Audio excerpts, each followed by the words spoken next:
I was having a pretty good day, and then I saw something. I saw a new listing that blew my mind and it frustrated me here in San Diego. I just wanted to talk about why I had such an emotional reaction to seeing a property listed online, and what I'm thinking about, because there are lessons to be learned from what's going on, and I wanted to talk about what's on my mind related to it. So in San Diego, there's a crazy real estate market by San Diego State University.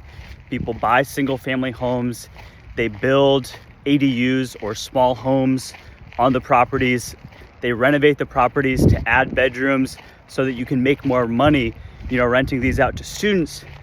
And there's a property that some of my friends live in close to San Diego State, and that property was purchased in 2021 for $829,000. So that's a good amount of money. But after that investor purchased it, they added a 4-bed, 2-bath ADU to a property that already had 7 bedrooms in the main home. So now it's a 11-bedroom property, bringing in $13,900 per month in rents. And what absolutely blew my mind and got me a little upset is they just listed it for $2.195 million. So the math on that: purchase a property for $800,000, add bedrooms for maybe $200,000 or $300,000. You're all in for about 1.1 million, and then you turn around and you sell it for 2.1 or 2.2. That frustrates me because I'm seeing lots of other people make money in real estate in a market that maybe I'm naive, but I feel like I understand. And because I'm somebody who has knowledge but doesn't take enough action, I sit on the sidelines and watch others make hundreds of thousands or millions of dollars.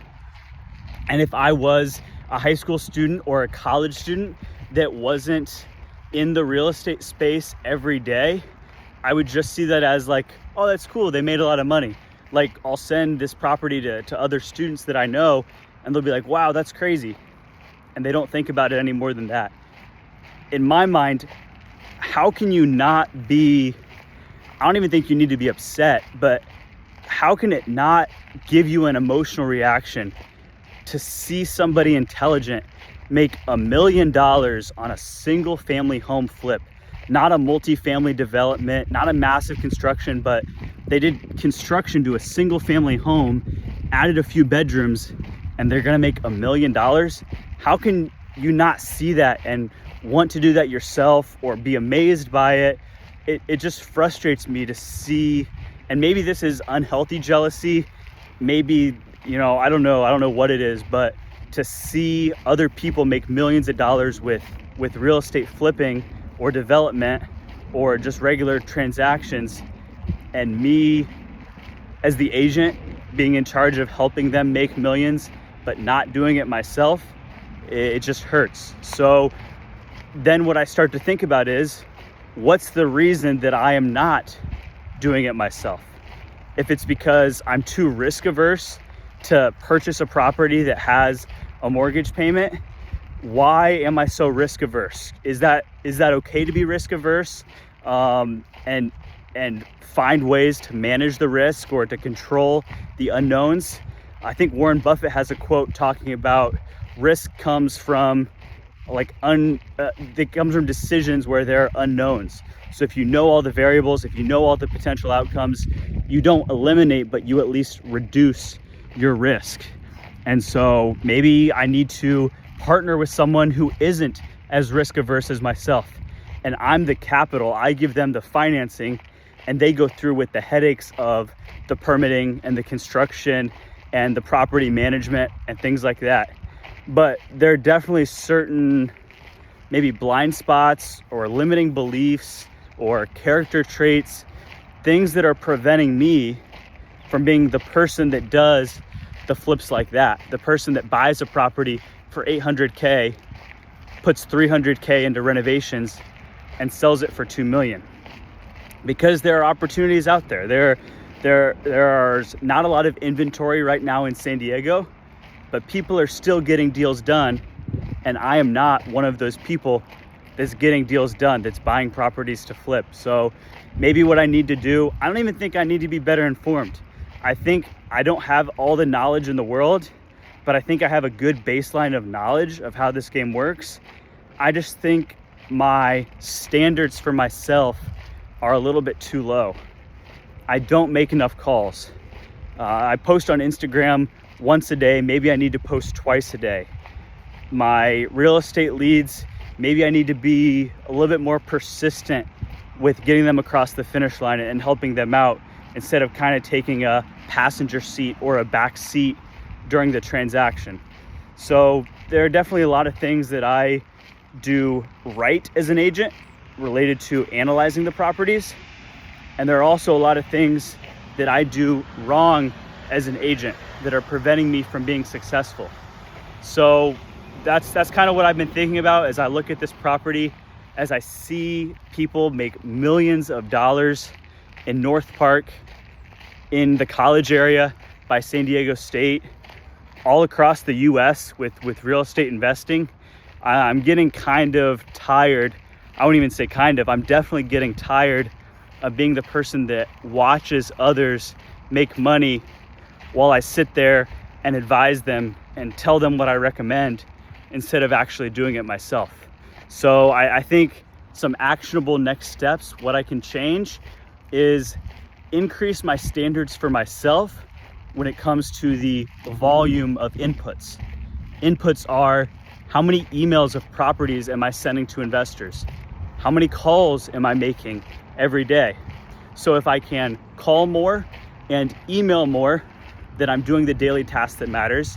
But not just doing those tasks, but I should be doing them with a different pace, which with more, and I don't mean aggressiveness in a negative sense, but I need to be more persistent or adamant or confident in the things that I'm telling my clients or those that I work with, because I see opportunities every day, but there's definitely a way that I can help people in a much more, I'm not sure what I'm getting at here, but I think what I'm saying is, I think that if I were more adamant, I could serve my clients better.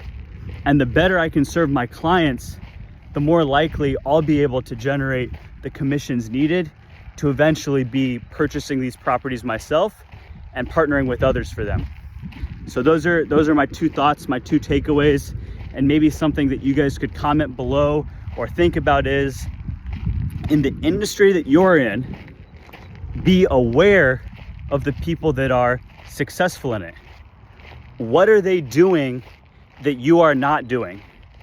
Sometimes you're doing all the right things and it's just going to take time. And if you continue what you're doing for 1 year, 3 years, 7 years, eventually you will have the success that those people that you look up to in the industry have. But for 99% of people, you're probably not doing what you need to be doing to get to the level that the people that you look up to are at. So do you need to do more of an activity, more calls, more emails, more, cold reach outs, more messages, more content? Or do you need to do it differently? Do you need to put more effort into scripting, recording, and editing your content? Do you need to put more effort into the sale so that you're a better negotiator? Those are things that I'm thinking about. And also just being aware, this is something for myself, just being aware that as you play in different divisions, it's only right that you're going to be the worst in that division at a certain time. So think about, if you're used to playing Division III basketball and you're a great Division III basketball player and you move to Division II, you might be an average player there. And then as an average player there, you work really hard and you make it D1. And then you're the worst Division I basketball player. And you have to work really hard to be one of the best and get drafted. It's Jimmy Butler, I believe. I don't think he was a Division I athlete, but he surrounded himself by better and better groups of people, groups of athletes, and that got him to perform at his highest level. I'm spending more and more time these past few months around people that make $1 million per deal on real estate transactions, and to see them do it is both inspiring and, inspiring in a good way, but frustrating because I see them doing it and I know that I'm sitting on the sidelines watching them make it happen, watching them take the risk and reap the rewards of that risk. So maybe another thing is, instead of just controlling how much of something you do or controlling the way that you do it, the third takeaway is control who you're around. I like it when I'm the dumbest person in the room, or the poorest person in a room, or the least fit person in the room, because I feel a need to rise to the standard of the group. If I'm around people that are pulling in $1 million a year, or that own 10 million, 50 million, $100 million worth of real estate, I feel like me at $0 of real estate, I'm not keeping up with the group, or I'm not performing at the level of my peers.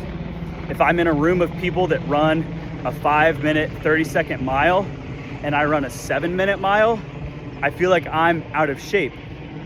If I'm around people that are doing things way better than me academically, maybe they read a book a week and I read a book a month, I feel like I'm being lazy with my reading.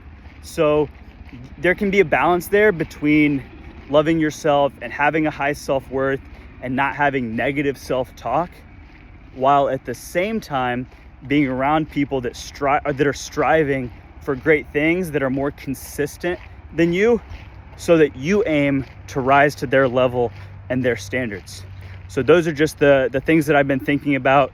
And the takeaways, once again, are: 1, what inputs can you increase? Calls, emails, messages. 2, how can you change the quality of those inputs to lead to better results? And 3, how can you change who you're around so that you can rise to their level?